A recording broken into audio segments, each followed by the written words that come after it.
amigas, welcome back to my channel. I'm Majo, he's Eddie, this is Sebi, and we are the Acostas.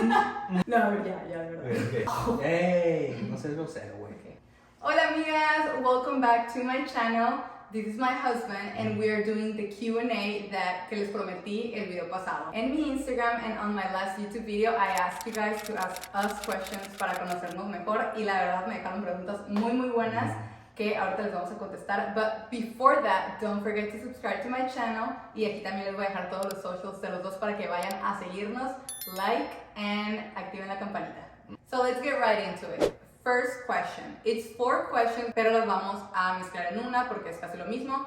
¿Cómo se conocieron tú y Eddie? ¿Cómo empezó su amor como tal? ¿Cómo se enamoraron? And how old we were when we met. So I was 31 when we met. You were 22. Yeah, so age difference there. And for the people that don't know the full story and how we met, we'll do a much longer video talking about that whole thing. But what happened was she was applying for jobs. She happened to apply at the agency that I was working at the time. And I got the chance to interview her. And dije, she's cute. No, but I mean, she had a very impressive portfolio. She gave a really good interview. And the next day she came in, I met her.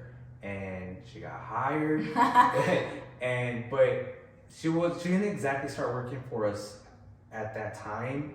Porque necesitaba una visa de trabajo. Entonces me regresé a México por mi visa de trabajo, but in that time we kept in contact porque cuando volviera iba a trabajar para ellos. Yeah, we kept in contact, we became friends, just talking back and forth about work, Y pues ahí we just started talking more and more, and when she got back, we just started dating. Yeah, we just started dating. Literally, the day that I came back, I went straight from the airport to his apartment, and we literally started dating like immediately. Immediately, yeah. Next question. What made you want to get into content creation? Is Eddie going to start creating content as well? And what has been the best thing to happen to you since starting content creation? So the first one, what made you get into content creation? Honestly, I've always been a very talkative girl. O sea, me encanta hablar, a mí no me para la boca nunca.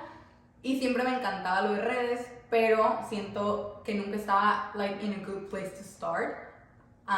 Ni con las personas correctas tampoco. Entonces, cuando empecé con Eddie, that was something we always talked about because I didn't want to work like a 9 to 5 and I really wanted to do something that I was passionate about and I loved.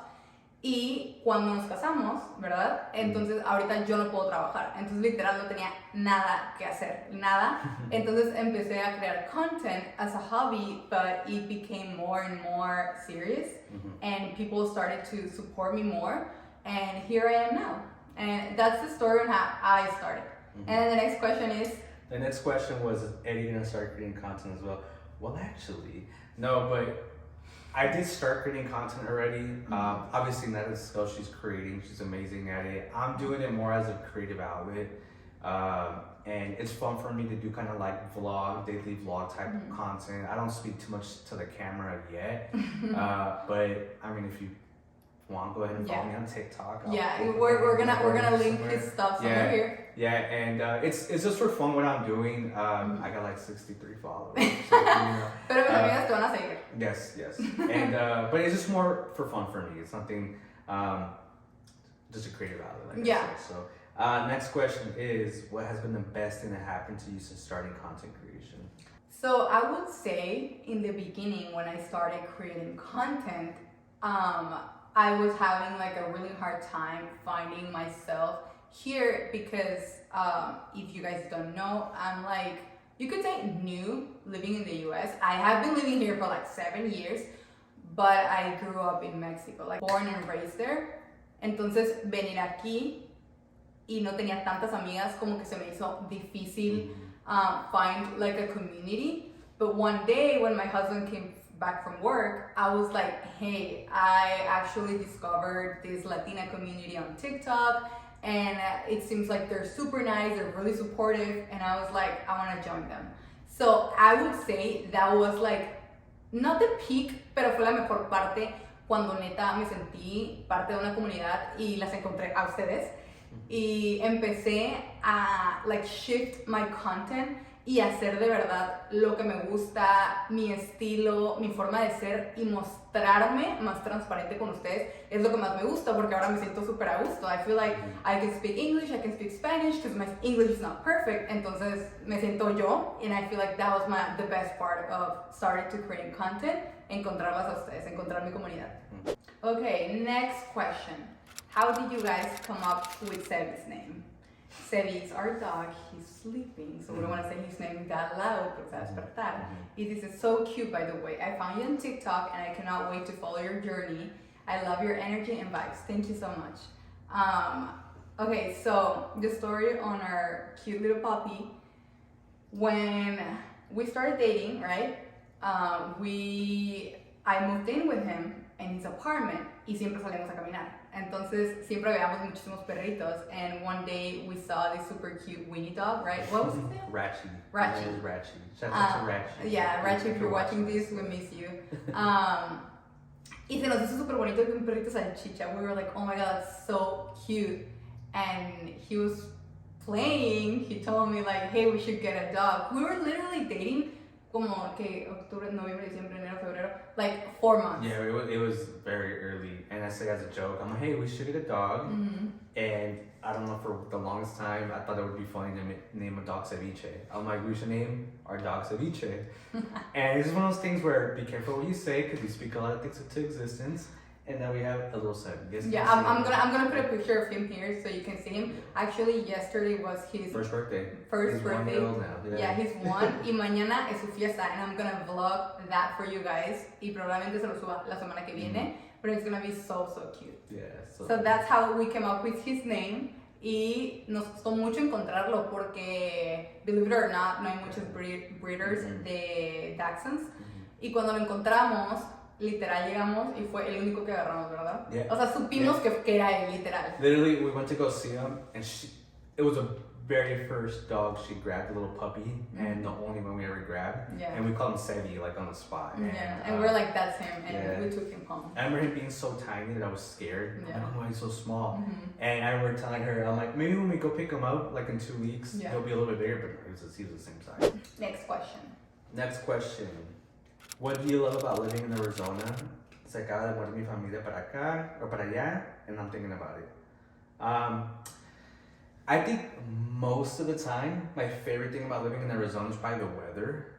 Except, from the month of like June to like August, it's antes como right now. It's starting to get warm outside, but the spring here is awesome. The fall, the winter's cold, but it's good. Yeah.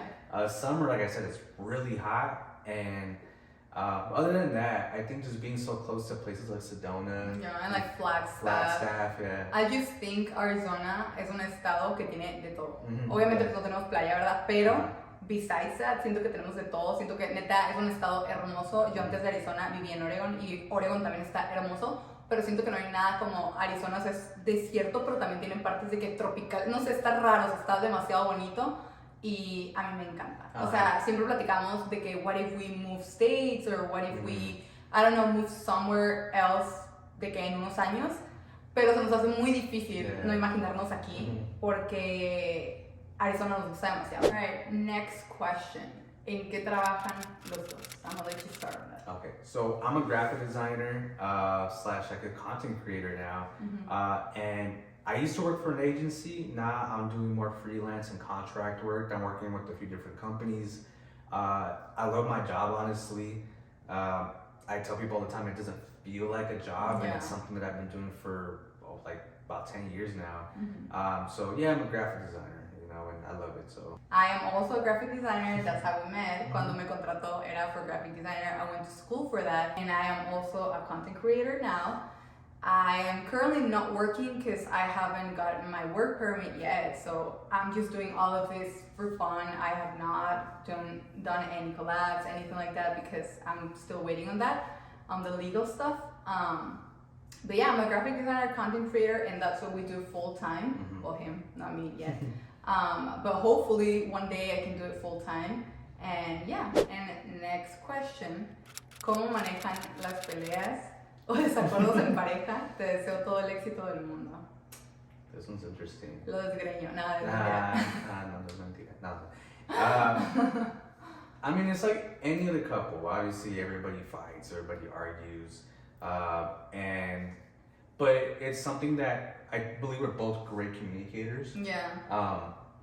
And when something does happen, obviously emotions flare like any other relationship and all that stuff. But we both recognize that communication is key, and if we both take the time to kind of calm down, then come back together and be like, hey, so what's going on? Why are we fighting? What was said or anything like that? And we both recognize that, hey, we're in this together. Yeah. Like we're best friends. We're it's something that takes both of us, just to get the relationship to work. And we try to meet in the middle. We try to communicate and try to get through it. And I think the really important part is like once we're over that is like doing something to get us out of that vibe. Whether it's going to get some coffee or going to go get something to eat, just to kind of get out of there. And then we move on, but we don't forget why we got in the fight in the first place. We do not forget that because we don't no queremos cometer ese error de nuevo. And I think this is something we both knew, porque igual para los que no sepan, nos casamos, literal llevábamos como 10 meses de novios, que it just felt right, when you know. Yeah, of course. Pero sí fue algo que los dos sabíamos, que nos íbamos a meter como en todo esto de conocernos, pues de alguna manera u otra ya casados. O sea, vivimos juntos como cuando teníamos como 4 meses juntos, cuando agarramos a serie. Fue cuando nos fuimos a vivir juntos y de ahí nos casamos como a los 4 meses después, medio niño, y nos casamos como al mes y medio por el civil. But I feel like that's something we both knew, que nos íbamos a meter en esto, que no llevábamos mucho tiempo juntos y que iban a pasar ese tipo de cosas porque nos seguimos conociendo. Y literal nos seguimos conociendo todos los días y es algo que hasta mi mamá me dice de que llevo 20 años con tu papá, 30 ya, y nunca terminas de conocer a alguien. Entonces por eso siempre van a haber desacuerdos, pero siempre trying to like meet in the middle, hablar, ser directo. O sea, no andamos con cosas de que, ay, ¿qué tienes? Nada. O sea, no es de que literal de que, oye, me molestó que dijiste esto, o que actuaste así, o no me gusta que seas así. O sea, diferentes cosas, and we always try to like really talk about it. Y de verdad, de que decir cómo nos sentimos y de que, ok, te sientes así, ¿qué quisieras que yo corrigiera? ¿No? O sea, ¿qué quisieras que cambiara y cómo y así? And to really be open about it. Because like he said, we're best friends. Like, you don't want to be, fighting all the time. You don't want to be... O sea, no quieres, tipo, tener a otra persona de enemigo porque we're best friends. So that doesn't make sense. And the interesting part is that we're kind of opposites in a way. Yeah. Like, she can express herself very clearly. She's very communicative. Like, she talks to anybody. She makes friends with every single person that we come across on. I tend to be a little bit more quieter. I'm a little bit more kept to myself. So we kind of are opposites. And so that can create some issues once in a while. Yeah. But when you both recognize want the same thing. Yeah, when you both want the same thing, when you guys both recognize that you're in it together. Yeah. There's nothing you won't do for each other. Exactly. And there's times where I really had to come out of my comfort zone, especially being so quiet. But like this, yeah, I would have never been on a YouTube video. But it's one of those things where I'm like, I know my weaknesses, and she's helping bring out the best in me. So I'm open to it, Yeah. And I mean, that's the other interesting part about it. Y de las últimas preguntas es cómo mantienen el romanticismo, the spark. I think that when it comes down to just knowing each other's like love languages, like knowing what like we both like. Yeah. I can for sure say like surprising each other, and it doesn't even have to be anything materialistic. Yeah. I think just getting each other like the other day, if you guys didn't see the video, I did like a little clue game for her to tell her that we're going to the zoo. Yeah, it's on TikTok, yeah. And it's for my guys out there, if there's any guys watching, like it was literally the easiest thing you could do. Just put some clues on on some little cards, make a little game out of it, and I could have just been like, you know what, hey babe, I bought us tickets to the zoo. But he made a little game out of it, and that was so special. And to me, it was like, oh my god, he took the time to do this. And that's honestly something I've learned from her is just take the time out of your day, or take the time to go out of your way to do something for somebody else, and just it being thoughtful. I think is amazing. and just doing things like that for each other, really surprising each other. And also I feel like that's a process in each couple, porque todas las couples son diferentes, o sea, todos tienen diferentes love languages y también las dos personas son diferentes. Entonces, obviamente cuando empezamos era como que un así, porque, like Eddie said, he's really quiet, I'm super outgoing, like we're the opposite. Entonces, obviamente al principio era de que, ¿por qué no me hace esto? ¿Por qué no me hace? Y él también era de que, ¿por qué habla tanto? So like, it has to be un process de hablar mucho, de comunicarse, de que, hey, ¿qué te gusta a ti? ¿Qué te gusta a ti? ¿Qué no te gusta? And that's how you communicate to your partner, like, hey, o sea, la manera en la que yo me siento amada o amado is this. It's either like acts of service, gifts, or small things, like he said. And I feel like for both of us, it's those small things, ¿verdad? Entonces, in like quality time, so I feel like that's what really, really keeps the spark, like, on our relationship. Yeah, quality time for sure. Quality time, o sea, estar ahí presente, no vivir, como que no vivir el día a día nada más de que, ay, sí, tipo, lo veo cuando llega al trabajo, ay, así, o sea, no, como que realmente estar ahí, de que, tipo, siempre estoy, y pasa, me abraza, o sea, like, those small things that you're like, okay, I'm in the moment, I'm with him, ¿sabes? Entonces, yeah, I feel like that's a big, big part of it. Something I've learned from her is, sorry guys, I woke up, but one of the things I was gonna say, something I've learned from her is she taught me this thing to where, I mean, it sounds pretty like it's like a no-brainer, but when somebody's talking to you or telling you something, it's really rude to be on your phone, right? Yeah. Like that's like a big thing for us. Like if we're speaking to each other, we put our phones down. It's like actually listen to the person. Yeah. Don't just listen to talk. Actually listen. And that's something I've learned from her, and I try to do it with other people because, especially nowadays, everyone's on social media all day, or just texting, whatever it is, and we're just so used to having our phones in our hands all day, and so it's very easy when somebody's speaking to you to not put that phone down and be like, I'm listening to you, but we're really not, All right, so next question. ¿A qué equipo le va a dar todo a tu esposo? I'm a Rams fan. Cardinals. Oh no. I'm a Rams fan. So LA Rams. I've been a fan since I was 8. It's no bandwagon stuff. So I'm a Rams fan. So I made her a Rams fan. Yeah, I'm a Rams fan too. I don't know anything about it, but I am. So, somehow they won the Super Bowl her very first year of us being together. So yo fui su lucky charm. She was my lucky charm. So yeah, so I'm a Rams fan. And the last question: ¿Algún día piensas regresar a vivir a México? What do you think, Sarah? What do you think, Sarah? So I left Mexico when I was 15, like I said, or 16, I can't remember. I come from a little town in Tabasco. It's called Villahermosa, and it's a little town. So you guys know how that works, little town mentality. Like, it was just hard, and when I left, I don't want to say I never felt better, because I do miss my family so much, but they just come to visit so often that I don't, como que no me siento tan separada en familia. But I did realize, and I saw a video on TikTok the other day, and actually I put it on Instagram, about how it feels to go back home and, sorry guys, steady, to go back home and just find those people that were there when you left doing the exact same thing. Like, es como que se para el tiempo, como que nada avanzado. So I love Mexico. Like, it's literally all I talk about. It's literally my essence, mi personalidad. O sea, I love Mexico. I miss my family. Mis abuelos no he podido ver, pues, por todo lo de la green card. Pero no creo que volvería a irme a vivir, al menos en la ciudad de la que yo soy. No creo que me volvería a ir a vivir allá. But of course, I love Mexico, and one of our dreams. Yeah, I think one of our dreams is to like one day get like a nice little beach house. No sé como en Mérida. En Mérida. Algo así, and just to have something to, either retire to or something where we take our family to, like in the summer or something like that. Yeah. Like I love being over there, But it's just something that ya formé una familia aquí, and I have a life here. And I don't think I would go back and live in my small town. But of course, I would go visit multiple times a year. Like I just don't see myself living in Mexico anymore. So that was the last question, guys. Please do not forget to subscribe to my channel. Si quieren ver más a mi esposo, tell me too.